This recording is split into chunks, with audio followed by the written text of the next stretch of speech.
By the way, thank you for bringing up one of the great George W. Bush quotes of all time. And when they commission the statue on the mall for his memorial, that will be the quote underneath his life-size statue. It was prophetic. He summed it up.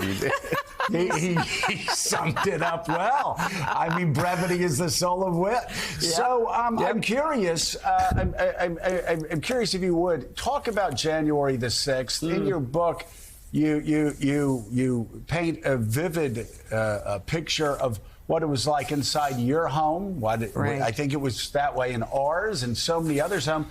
But also talk about how you had rarely seen President Clinton as discouraged as he was that morning. As I write in the book, Joe, I went out for one of my walks. That's how I, try to keep myself a little bit saner. And I came back in to my house. I didn't have any knowledge of anything going on. And, Chelsea and her husband, Mark, and the kids were living with us during COVID. And Bill was at our breakfast table, and Chelsea was standing next to him, and they had the television on. And I didn't even know what they were watching. There were these images of the Capitol and people scuffling and fighting with police officers and scaling the walls. Bill told me that, there were rioters who were doing what they thought to be Trump's bidding, trying to interrupt the certification of the election in the Congress, and were, in full riot mode. And, Bill had his literally head in his hands. He just could not believe it. I was looking at a place I'd gone to work in for 8 years. I was stunned, sickened. And my daughter, who has grown up in politics and, has been around people who are of different parties, but has always, found ways to talk to everybody, and particularly loved the way that, George and Barbara Bush treated her from the time she was a little girl. So, we have very fond memories of the transition of power, the peaceful transition. And we were just in a state of deep, deep worry and despair. And like many, many Americans, watched that unfold throughout the day and wondered, where was the president? Where were the orders to end this terrible assault on our democracy? And of course, they weren't there because he was, I have to say, enjoying what he was watching on television. That's the only conclusion one can draw. And he held out hope that his efforts to intimidate, to overwhelm the legitimate constitutional process might actually work. This is a guy who believes raw power, intimidation, domination is what should be done. I saw a video clip of him just the other day praising the North Korean dictator because people stand up and salute and applaud when he walks into a room. And literally, Trump is heard saying, "That's what I want from my people."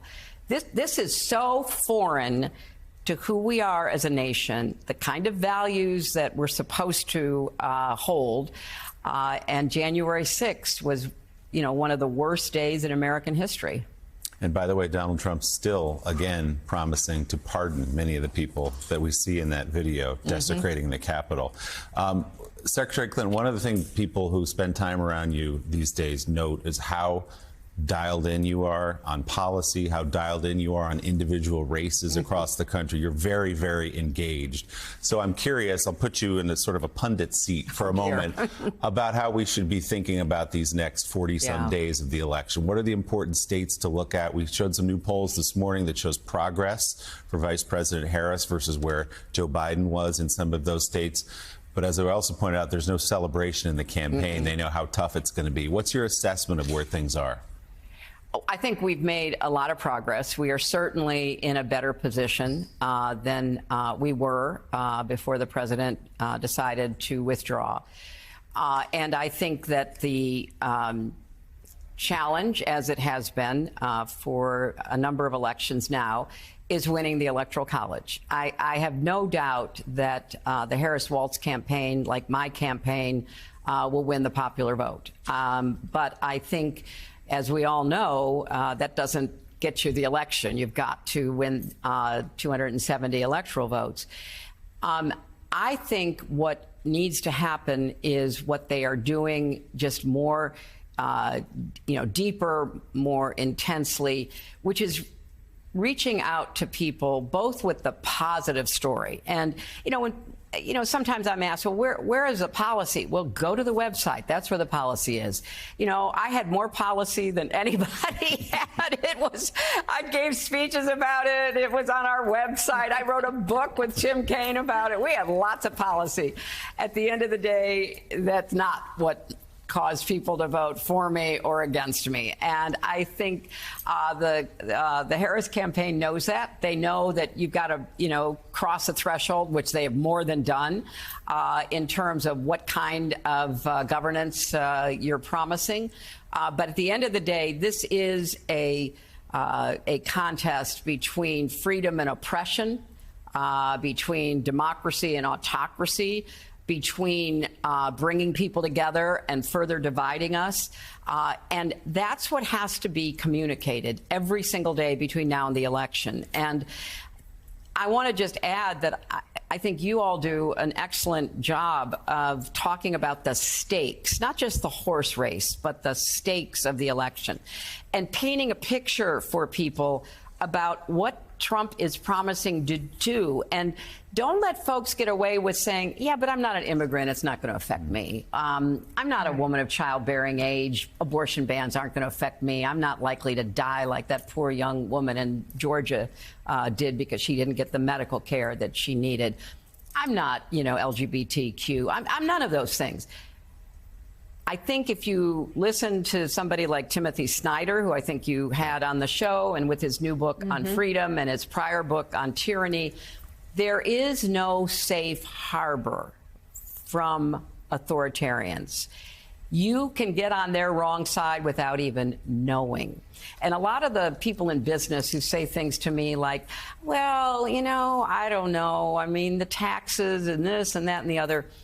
First of all, think about the future of the country and what will happen to your children and your grandchildren. But secondly, you may not be his favorite in a year. Somebody else may have given him more, not only campaign contributions, but business and financial opportunities that feather his nest. And so you think you're safe? Nobody is safe. And we got to get back to a country that is under the rule of law, not the rule of a very dangerous man and those who enable him.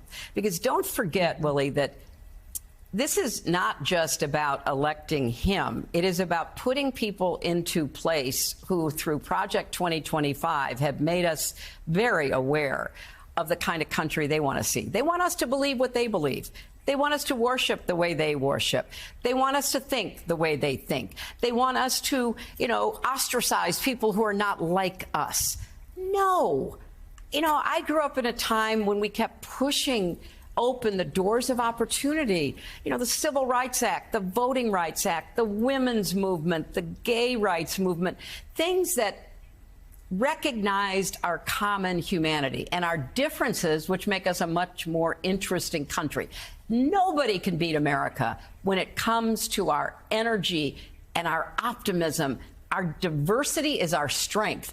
And people who want to take that away, or who want to suppress it or make it feel like it's not legitimate, are hurting America. They are hurting our security and our prosperity, our leadership in the world. So I think there's a lot to talk about that may hit chords with different people, and they may begin to say, you know what, I'm not going to take that chance. It's too risky. I'd rather, be arguing with the television about, President Harris's policy than wondering whether, my son who's in a gay marriage may have, that overturned, or my, young daughter who is in a state with an abortion ban may need medical care she can't get.